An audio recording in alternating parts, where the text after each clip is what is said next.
Welcome back, everyone. Before we dive in, be sure to drop your thoughts, feelings, and lessons in the comments below. Like the video and subscribe so you never miss stories like this. Let's get into it. The cruelest thing my wife ever did was tell her sister I was easy to use for 10 years. Then she proved it by changing the locks while I was still at work and stacking my life in boxes on the porch like trash. Here's how it happened. My name is Breland Satterfield, and I'm the kind of man who used to believe love was something you demonstrated, not something you negotiated. I'm black, born in Prince George's County, raised on the idea that if you show up every day and keep your word, life eventually meets you halfway. I worked dispatch for a freight yard outside Hallethorpe, the place where mornings start before the sun and people measure time in late trailers and missed slots. I'm not loud. I'm not flashy. My routine has always been my anchor. Coffee, steel-toe boots, the same playlist, same route. Kavon came into my life like a person who had already practiced being adored. She wasn't cruel in the beginning. She was vivid. She had a laugh that filled a room, and she had this habit of humming under her breath while she cooked, like the kitchen was her stage and the whole house was supposed to pay attention. When she wanted something, she didn't ask directly. She'd circle it, mention it casually, then look at you like you were slow if you didn't offer it. I told myself that I had confidence. I didn't know it was training. We met in Hyattsville back when she worked the front desk at a fitness studio, and I was still driving loads, trying to earn enough overtime to stop living paycheck to paycheck. Our early dates were simple. Carry out on the hood of my car at a scenic overlook, late-night diner pancakes in College Park, her stealing my fries and pretending she didn't. She talked about building, but her version of building always sounded like someone else was supposed to hold the ladder. I ignored that because she made me feel chosen, and I was hungry for that feeling in a way I didn't admit. The first time money showed up between us, it didn't look like a problem. Her car needed repairs. She asked in that sweet voice that sounded like she was embarrassed to need anything. I paid without hesitation, and she kissed my cheek like I'd just done something heroic. I remember how warm that praise felt. That's the thing about men like me. We don't realize how easily we can be led when our love language is duty and our emotional trigger is approval. Kavon learned that fast. She learned it so well I thought it was romance. By year 2, the pattern had a rhythm. Something unexpected would happen. Her hours got cut. Her cousin needed help. A bill slipped through the cracks. Kavon had a specific tell whenever she wasn't telling the whole truth. She'd tap her acrylic nails on whatever surface was closest. Counter, table, steering wheel. Click, click, click, like she could drum up a better story. If I asked too many questions, her voice would flatten and she'd say, "Why are you interrogating me?"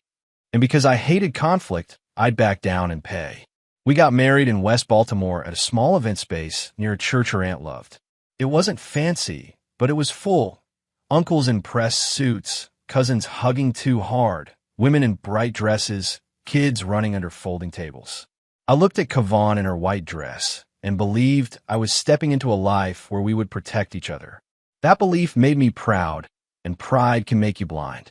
On our honeymoon, we drove to Virginia Beach, and she took pictures of the ocean like she wanted proof that our happiness existed. I didn't notice she posted the pictures, but never posted me. We moved into a narrow brick row home in West Baltimore, the kind of place where you hear buses sighing at the stop and neighbors arguing through walls. 2 blocks away, there was a corner store with a bell that rang every time the door opened, and across the street, there was a barber shop where the men talked about sports like it was politics. I liked the neighborhood more than Kavon did. She'd wrinkle her nose and say she wanted something better. I thought that meant we'd work toward a bigger home together.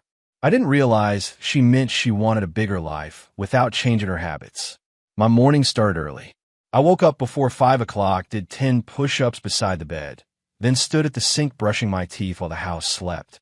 When I was anxious, I counted things, seconds, steps, receipts like numbers could organize my feelings. I make coffee, pack lunch, and leave a sticky note on the fridge that said, "Love you. Call me." Kavon rarely called. She slept late, kept her phone on silent, and if I asked about her day, she'd give me highlights that sounded rehearsed. Busy. A lot. You wouldn't understand. Like marriage had separate worlds. She started saying she wanted to start a boutique, a small business, something hers. I supported that. I bought a used laptop. I helped her set up a little photo space in the dining room. I listened to her explain brand names and packaging like she was presenting a dream. But I also noticed she didn't like the boring parts: inventory, budgeting, consistency. She liked the aesthetic. She liked the idea of being a boss more than the work. When she got discouraged, she'd blame the world. When I suggested a plan, she'd say I was being negative. Her sister Renika was always around, like a shadow that didn't pay rent. Renika had a sharp mouth and a way of smiling without warmth. She called herself honest, which was her excuse for saying cruel things without consequences. She'd come over with a bag of takeout, eat half our food, and leave her trash on the counter like the house was a hotel. Kavan always defended her. That's my sister. When Renika needed money, Kavan would look at me with those wide eyes and say, "Can you help just this once?" It was never just once. Over time, my role in the house narrowed. I became the person who kept things running. I paid the mortgage, the lights, and the phone plan. I handled car insurance, repairs, groceries, the little emergency expenses that somehow never stopped happening. Kavan handled vibes. She handled complaints.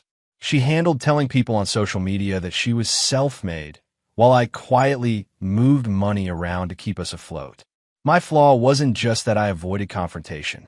It was that I wanted to be seen as strong, and I thought strength meant swallowing things. The first time she spoke to me with real contempt, it shocked me so much I acted like I didn't hear it. It was a Tuesday night, cold rain hitting the windows, the smell of fried onions from someone's kitchen drifting through the vents. I asked her to please stop ordering delivery every day because the bills were piling up. Kavan didn't even look up from her phone. She just said, "If you made more, it wouldn't be a problem." The words landed in my chest like a weight. I stood there holding a stack of envelopes and felt stupid for thinking teamwork was automatic. I tried to fix it by doing more, which is what men like me do when love feels shaky. I picked up extra shifts. I stopped buying anything for myself. I started keeping receipts in a folder because something in me wanted proof that I wasn't imagining the drain. Kavan noticed the folder and laughed. "Look at you, acting like an accountant." Then she kissed my cheek like she'd just forgiven me for being responsible. It was confusing. I lived in a constant state of trying to earn tenderness from someone who treated tenderness like a reward. The night I overheard the truth was a Sunday in late September. The air outside smelled like wet leaves and car exhaust, and the whole block had that quiet that comes before winter. I was meal prepping at the kitchen counter, sealing containers, labeling them with a marker because my brain calms down when things are organized. Kavan was at the sink rinsing a wine glass she hadn't offered me. Renika was on speakerphone. Kavan's nails clicked against the counter in that familiar rhythm, and my stomach tightened before the words even came. "Breland is easy to use," Kavan said, casual as the weather. 10 years, and he still thinks it's love. Renika laughed, not surprised. "You picked the right one. He'll always pay. Men like that don't leave." I froze with a container lid in my hands. My body went cold in a way that didn't match the room. I stared at the marker in my fingers and felt something inside me split. One half trying to deny it, the other half finally recognizing the shape of my life. I didn't walk out and confront her. I didn't slam anything. I stood there, breathing shallow, listening to them talk about me like I wasn't a person. I kept rereading the moment in my head, not because I didn't understand it, but because I needed to believe I was mishearing. Kavan kept going like she was proud. "He likes feeling needed." I just let him. Renika said, "Don't mess it up. Keep him feeling like the hero." My eyes burned. I didn't cry. I swallowed it so hard my throat hurt. That's one of my weaknesses. When I'm hurt, I go quiet, and people mistake my quietness for acceptance. That night, I finished meal prepping like a robot. I put the containers in the fridge. I washed the dishes. I brushed my teeth. I lay in bed next to Kavan while she scrolled her phone with her back turned. I stared at the ceiling and tried to convince myself that overhearing a cruel conversation didn't erase 10 years. But it did. It changed the meaning of everything. For the next week, I watched her differently. I noticed how she only touched me when she wanted something. I noticed how she spoke softer around other people like she performed kindness for witnesses. I noticed how she never said thank you for anything I did, but she expected gratitude when she did the smallest thing. I noticed how she'd criticize my clothes, my haircut, my laugh, little cuts that made me feel smaller. And I noticed the biggest thing. She didn't see me as a partner. She saw me as a resource. I tried one honest conversation, just one. We were in the kitchen, the overhead light buzzing softly, the neighborhood quiet outside. I told her I'd overheard what she said. I didn't yell. I didn't insult her. I simply asked, "Is that how you see me?" Kavan turned slowly and looked at me like I'd interrupted her show. She folded her arms and said, "So you were eavesdropping? That's what you're focused on." Then she smiled without warmth. "If the shoe fits, Breland, that's your answer?" I asked, and I hated how my voice sounded, thin, uncertain, like I was asking permission to be respected. Kavan shrugged. "You're sensitive. You always have been." 10 years, I said. "You don't feel anything saying that about me?" She tapped her nails on the counter, click, click, click, and said, "I feel tired of this conversation. If you want to be treated differently, be different." That was the moment I realized remorse wasn't coming. She wasn't going to soften. She wasn't going to suddenly understand my humanity. And still, I stayed in the house for a few more weeks because denial is a stubborn thing. I told myself I needed a plan. I told myself it would get better. I told myself leaving would mean I failed.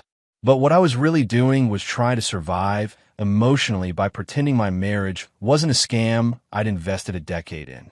Then Kavan decided to punish me for noticing. She started picking fights over nothing. If I came home late from work, she'd accuse me of cheating with a tone that sounded more like projection than fear. If I asked about bills, she'd say I was controlling. If I looked tired, she'd say, "You're making the house depressing." She stopped cooking entirely. She started leaving the house in the evenings, dressed up, smelling like sweet perfume. And when I asked where she was going, she'd smile and say, "Out," like I didn't deserve details. I began sleeping lightly, like my body didn't trust the house. I'd wake up at 3 a.m. to the sound of her whispering on the phone in the hallway. I'd lie there counting my breaths, forcing myself not to get up, because I knew if I saw something I couldn't unsee, I'd have to act. My pride didn't want action. It wanted peace. My shame told me to fix it quietly. My anger, which I kept locked away for years, started pressing against the door. On a Tuesday in late October, the day everything snapped, I woke up to a cold morning and a sky the color of dirty cotton. I left early, grabbed coffee, a little shop near the yard, and worked a long shift dealing with late arrivals and a driver who kept missing a slot. I came home after dark, tired of my bones. All I wanted was to shower, eat, and sleep. Instead, I walked up to my porch and saw my duffel bag sitting outside like a warning. At first, I thought it was a mistake. Then I saw the cardboard box, my work boots, my deodorant, my razor, my framed photo from my mother's house. The porch light flickered. The air smelled like rain. I tried my key. It didn't turn. I tried again, harder, like force could change reality.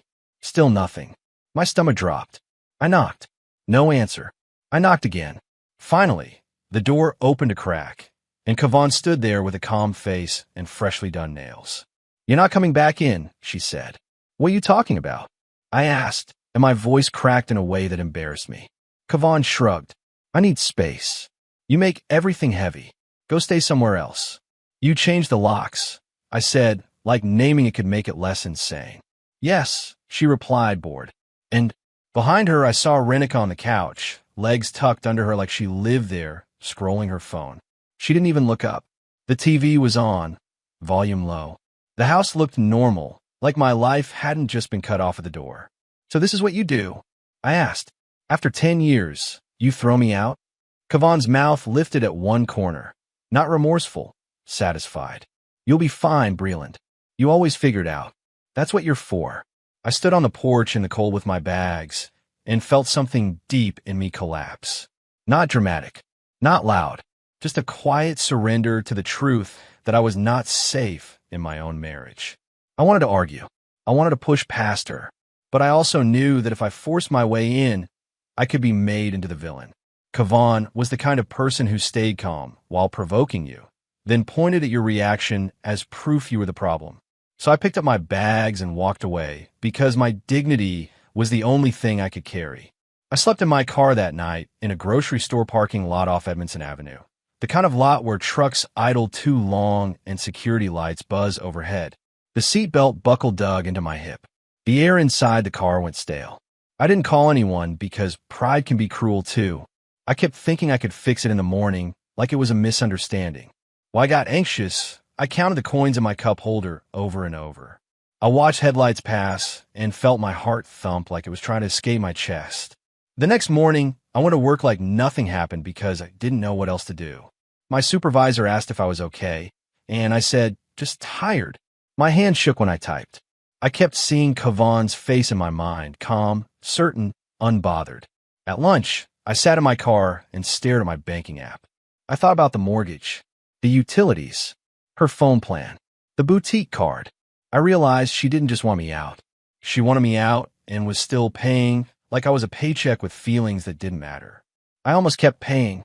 That's the part that humbles me when I admit it. My first instinct was to preserve the illusion, to keep the machine running because I was afraid of what would happen if I stopped. Not just to her, inside me.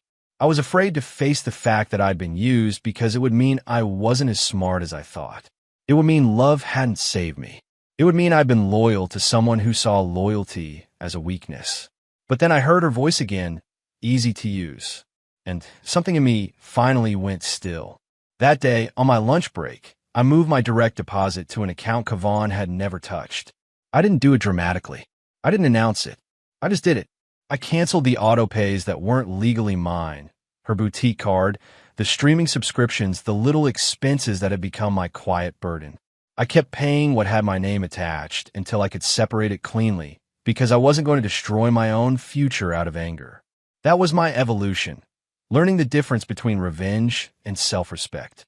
The consequences didn't explode overnight. They started like slow leaks. A week later, Kavon's phone line got suspended. I know because Rinika called me from an unknown number, angry right away. So you're really doing this? She snapped, like my money belonged to them.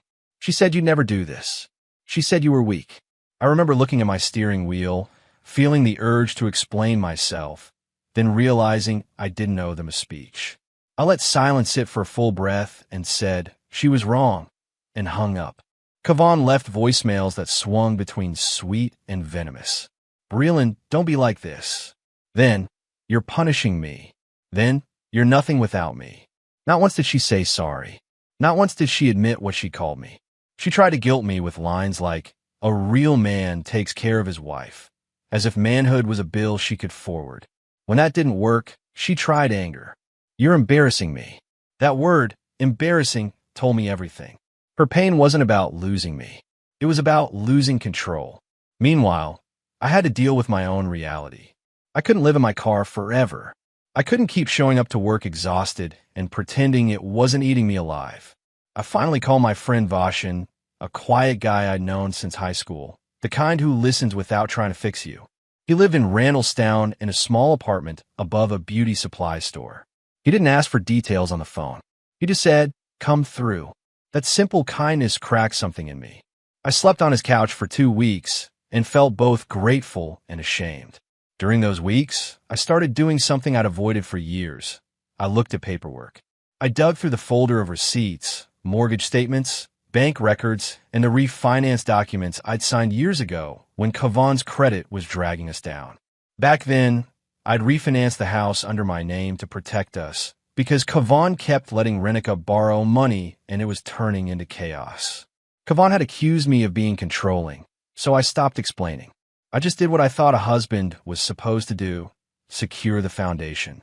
Now, that decision mattered more than any argument ever could. I met with an attorney in downtown Baltimore, not because I wanted a dramatic battle, but because I needed clarity. The attorney's office smelled like old coffee and printer paper. He spoke calmly and asked questions I didn't want to answer out loud. Are you on the deed? Who pays what? Do you have proof of the lockout? I answered while staring at my hands. The attorney told me I had options, but he also told me the truth. If I kept trying to be nice, I'd keep getting used to it. Hearing that from a stranger made my stomach twist because I knew it was right. Kavan, on the other hand, acted like she'd won. She posted photos in the house like she was thriving, selfies in my kitchen, captions about peace and protecting your energy. She invited people over. She turned my living room into her stage. Renika stayed like a permanent guest. Kavan's cruelty wasn't just that she threw me out. It was that she tried to rewrite the story, so she looked empowered and I looked disposable. Every time I saw a post, I had to fight the urge to respond, to defend myself publicly. But I remember my goal: private freedom, not public performance. Winter came in slowly. The wind cut through the city like a blade, and the sky stayed gray for days at a time. I started walking at night with earbuds in, not to be inspirational, but to keep myself from calling Kavan. My anxious habit of counting shifted into something healthier. I counted blocks, counted breaths, counted the days I made it through without begging. Some nights I'd stop at a diner near Catonsville, sit in a booth alone, and eat quietly while families laughed around me. It hurt. It also helped. It reminded me the world kept moving even when my heart felt stuck. I found a small one-bedroom in Catonsville above a bakery that started work early like I did. The building was older, the hallway smelled like warm bread in the morning, and the stairs creaked. It wasn't fancy, but it was clean. The first night I slept there, the silence felt strange. No tapping nails, no passive comments, no tension in the air. Just me, a lamp, and the sound of distant traffic. I cooked in my own kitchen, simple food, and realized I'd been living for years in a house where I didn't feel at home. Kavan didn't adjust. She didn't become reflective. She became desperate without ever becoming sorry. Bills piled up slowly, like snow that looks light until it collapses on a roof.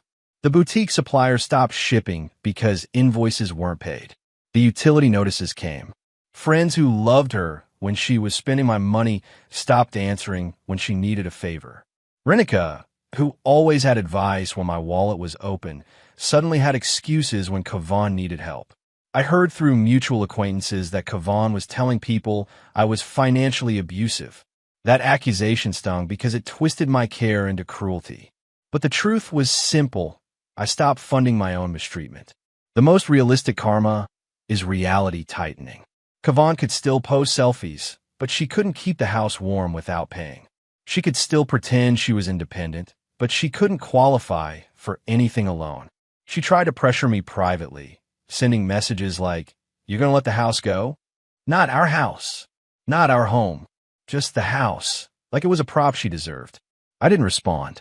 I handled things through the attorney because direct contact was a trap. Kavan wanted emotion.